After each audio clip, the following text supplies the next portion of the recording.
Simula noong magtrabaho ako sa isang company kung saan ay isang supervisor si Papa. Halos once a month na lang kung umuwi kami sa bahay.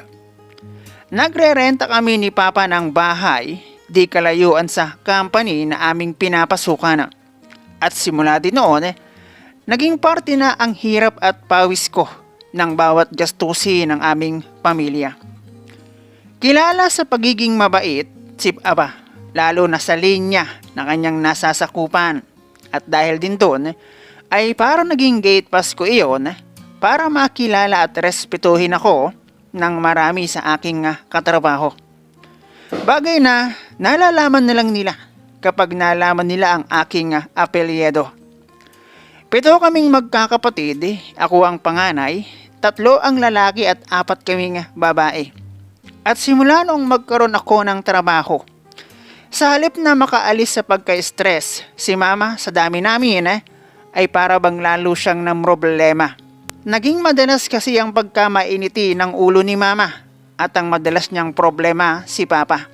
At ang madalas na paalala sa akin ni Mama, bantayan kong maigi si Papa.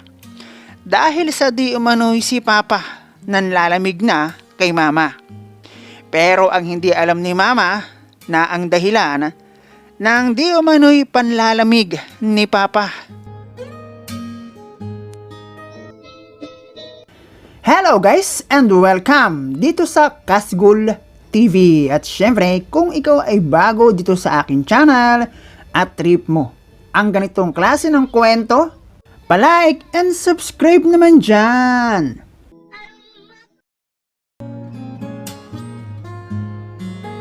Graduate ako ng 2 taon sa kursong may kinalaman sa hotel and restaurant. At bago ako nakatapos ng 2 taon, dahil 7 kaming magkakapatid at tanging si Papa lamang ang nag-iisang naghahanap buhay para sa amin, ay hindi naging madali ang aking pinagdaanan. Kahit isa sa pinakamataas na posisyon sa isang company ang meron si Papa. Tawagin mo na lang ako sa pangalang Lani, 34 years old, may asawa at may 2 anak. At eto, tulad rin ng ilan sa iyong tagapakinig at mambabasa, gusto ko din ang mag-share ng kwento. Kwento ng isang pagkakamali na kailanman ay hindi na pwedeng balikan para itama pagkat tapos at nangyari na. Nagsimula ito noong makagraduate ako ng college at magtrabaho ako sa isang company kung saan si Papa ay isang supervisor. Hindi sa pagyayabang dahil isang supervisor si Papa, kaya ako napasok sa company na iyon, ay mali kayo ng inyong iniisip. Una ay dahil related ang trabaho sa aking kursong tinapusan. At ikalawa ay agency ako nag-apply. At noong orientation, saka ko lamang nalaman na malaki pala ang tsansa na maging katrabaho ko si Papa. Si Papa ay regular na empleyado at taon ng regular. At marahil, kaya hindi siya familiar sa admin ng agency na aking napasukan, ay dahil hindi naman HR admin si Papa. At malayo ang agency na aking in-applyan sa factory kung saan ako napa-assign. Hindi sapat ang sinasahod ni Papa kahit maganda ang posisyon niya sa isang company dahil 7 kaming magkakapatid. Ako ang panganay sa aming 7, 3 ang lalaki at 4 kaming babae. Samantalang si Mama naman ay ang siyang nakafocus sa aming magkakapatid. Minsan tuwing linggo na uwi si Papa, pero madalas uuwi siya tuwing araw ng sahod para iabot kay Mama. Mabuti na lamang at noong nag-aaral kami ng high school ay kayang lakarin ng paaralan. Pero noong mag-aral ako ng college, doon pa mas naging challenging ang lahat sa akin. 2 sakay lang naman mula sa amin, pero ang isa sa akin naging problema, pamasahe. Dahil talagang lahat kami kay Papa nakaasa. Noong college ako, naisip ko kung ano ba kayang pakiramdam ni Papa. Syempre, di ba? Kahit sabihin siya ang aming padre di pamilya at responsibilidad niya kami, pero siya kasi yung direktang nagpapakahirap sa perang isinusulit niya kay Mama tuwing darating ang sahod. Imagine, Kailangan niya pang umuwi ng bahay para lang ibigay ang 15 days na perang kanyang pinaghirapan. Na akin namang naunawaan at naintindihan noong makatapos ako ng college at naging magkatrabaho kami ni Papa. Bilang panganay sa aming 7 na magkakapatid, hindi siya naging ganon kasimple. Dahil madalas wala si Papa, ay ako ang siyang nagiging katuwang ni Mama ng pag-aalaga sa aking mga nakababatang kapatid. Sabi ko noon sa sarili ko, okay na rin ang ganito dahil darating ang araw, magkakaroon ako ng sariling pamilya. Yun nga lang, dahil naman doon ay parang nasakripisyo ang aking kabataan. Nasa halip nakikipaglaro sa ibang kabataan ay hindi dahil meron akong binabantayan at inaalagaan. Si Mama kasi ay kung saan din madalas magpunta. Pati nga labahin, hindi lang ilang beses kong naisabay sa pag-aalaga at pagbabantay sa aking mga kapatid. Okay pa ang may pasok. Na pag-araw ng Sabado at Linggo na wala si Papa, ay parang ginagawang day off ni Mama ng pag-aalaga sa mga kapatid ko.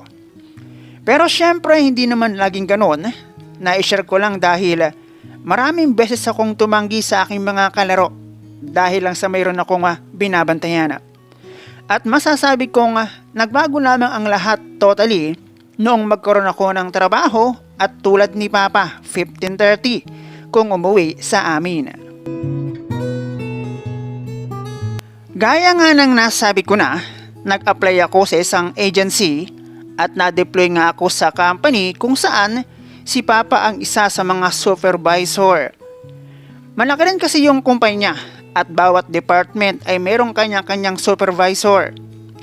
Dahil matagal na doon si Papa at halos kilala na rin ng karamihang regular, pag nalaman nila ang aking apelyido at kilala nila si Papa, ang unang tanong kaagad, kaano-ano mo si Sir ganito? Ako naman ay hindi ko na itinatanggi, lalo't agency naman ang aking pinagmulana. Sabi pa nga ng iba, bakit hindi nilang raw ako nagpapasok kay Papa? Para direkto ba ko at hindi naka-agency? Noong magsimula akong ng trabaho, doon na kami kumuha ni Papa ng sariling room for rent. Bit special kasi siya before at maganda yung nakuha namin.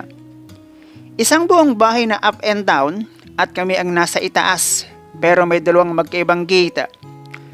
Sa totoo lang, bagamat malayo ako kay Mama at sa aking mga kapatid, naging pabor iyon sa akin. Maingay din kasi si Mama. Noong si Papa kasi ang maging kasama ko sa bahay, ay parang nagkaroon ako ng laya. At si Papa na rin ang nagsabing huwag kong ibigay kay Mama ang lahat ng aking sahod. Alam niya raw kasi ang hirap nang ikaw yung may trabaho pero ikaw yung laging gipit.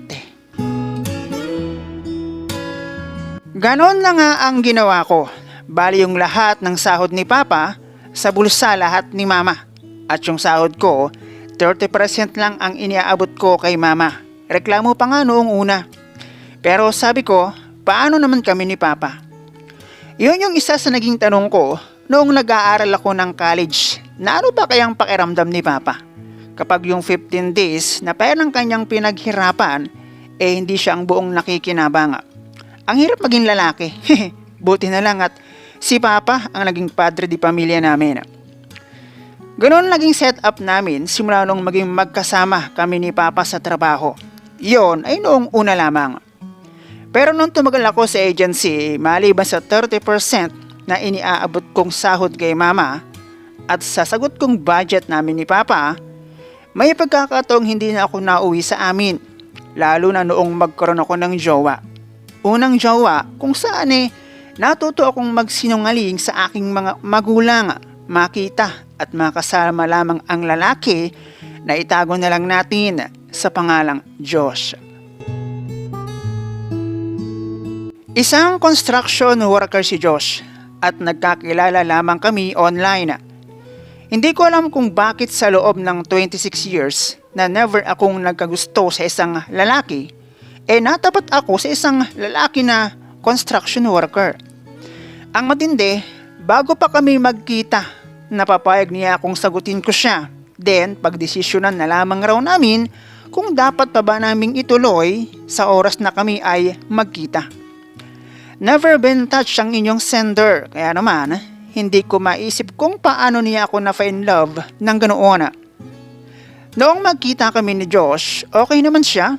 Kung sa itsura at forma, hindi mo isiping siya ay isang construction worker. Lumalim ang aming relasyon at sa maniwala kayo o sa hindi, ikalawa naming pagkikita. Doon ako nagpalipas ng gabi sa bahay na kanyang tinutuluyan.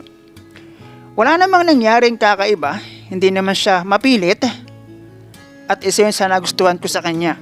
Dahilan upang mas lumalim ang aming pagmamahalan. Yun, dahil naumpisahan na ang pagpunta-punta ko kung saan siya natuloy, yung mga araw na hindi ako nauwi sa amin, kay Diyos ako napunta.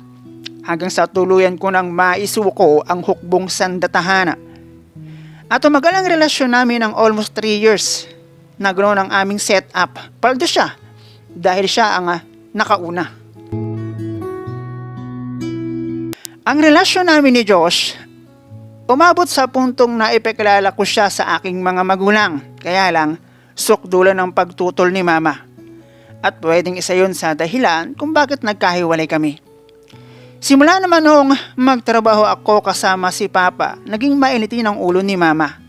At ang madalas niyang problema si Papa. Bantayan ko si Papa dahil mukhang may hindi bangad kutob si Mama. Na ang hindi alam ni Mama, dapat kay Papa niya sinabing ako ang bantayan.